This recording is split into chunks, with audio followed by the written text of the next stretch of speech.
Langley, Langley, Langley. What are we going to do? Your market is in trouble. My name is Merrick, and this is the Movement Report, and we are discussing all of the sales, all of the numbers for your local real estate market in the Fraser Valley Real Estate Board, and I'm discussing Langley combined.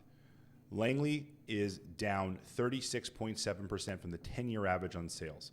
We would normally see 446 transactions, all property types, detached houses, townhouses, and apartments, and unfortunately we only saw 282. Down 36.7% from the 10-year average is insane. That's a lot of percent. That is a lot. 2 out of 3 houses of what we normally would see. So that being said, inventory, active listings is up 7.6% and new listings up 7%. So what does that tell you? The inventory is there, it's on the market, but the demand is not there. And that's likely due to pricing. Now, I believe that the prices were going to start coming down in Langley. However, I'm starting to see increases in price in Chilliwack, in Mission. Abbotsford's been the same. And I'm wondering if that's due purely to affordability.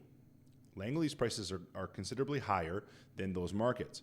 So let's discuss prices and what's going on. In January, the detached house average HPI price, so the average of the average, was 1.585.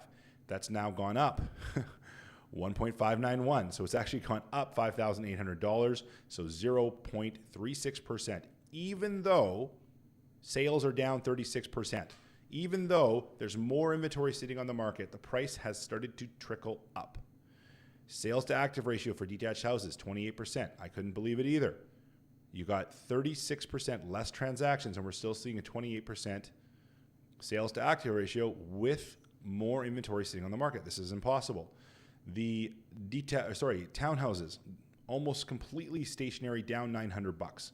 So $884,900 for your average townhouse in Langley, and apartments coming in at 606, up almost $10,000 or 1.5%. I honestly don't know what's going on with this market. It's weird to see. So everything tells me that the sales being down, inventory and active listings being up, that means prices have to come down. There's too much inventory and not enough demand. Prices are going down. That's the way supply and demand works. And yet we're seeing a tiny, tiny, tiny trickle up on prices.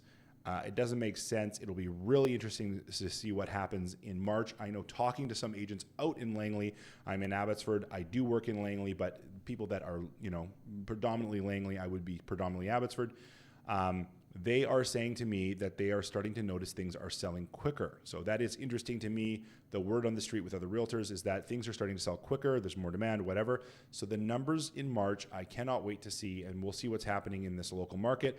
But I don't know if we're turning the corner or if we're just a little bit of a light stall before a bit of a slide on prices. I will not make a prediction on Langley. It is just too many variables pointing in opposite directions. So my gut telling me at these numbers, prices should be coming down.